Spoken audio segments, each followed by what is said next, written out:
Hello everyone. এখন প্রায়শই প্রতিটা ঘরেই একটি সমস্যা দেখা যায়, যেটি হলো ইউরিক অ্যাসিড বেড়ে যাওয়ার সমস্যা। পিউরিন মেটাবলিজম যখন ব্যাঘাতপ্রাপ্ত হয়, তখন ইউরিক অ্যাসিডের প্রাদুর্ভাব শরীরে প্রচুর পরিমাণে বেড়ে যায়। তখন আমাদের শরীরে বিভিন্ন জয়েন্টে ব্যথা, পায়ে, বুড়ো আঙুলে বা গোড়ালির দিকে ব্যথা, অসহ্য যন্ত্রণা হয়। তো তখন আমরা কী ধরনের ডায়েট রাখলে এই যে ব্যথা, সেটা থেকে একটু পরিত্রাণ পেতে পারি। তো প্রথমেই বলবো, রেড মিট, অর্গ্যান মিট মানে কিডনি, লিভার যেগুলো আছে সেগুলো হচ্ছে খাওয়া বন্ধ করা। প্রচণ্ড পরিমাণে সামুদ্রিক মাছ খাওয়া বা তার সাথে প্রচুর পরিমাণে সর্ষের তেল খাওয়া, অ্যালকোহল, বিয়ার এগুলো খাওয়া। এছাড়া কিছু শাকসবজি আছে যেমন টমেটো, পালং শাক, পুঁই শাক, এগুলোকে রাখা।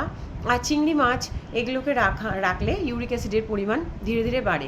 তো আমাদের একদম চেষ্টা করতে হবে যে এইগুলো আমাদের ডায়েট থেকে দূরে রাখতে হবে, পুরোপুরি বাদ দিয়ে দিতে হবে, তবে যে জয়েন্টে ব্যথা বা গেঁটে বাত আমরা যেটা বলি সেই ব্যথা থেকে পরিত্রাণ পাওয়া যাবে।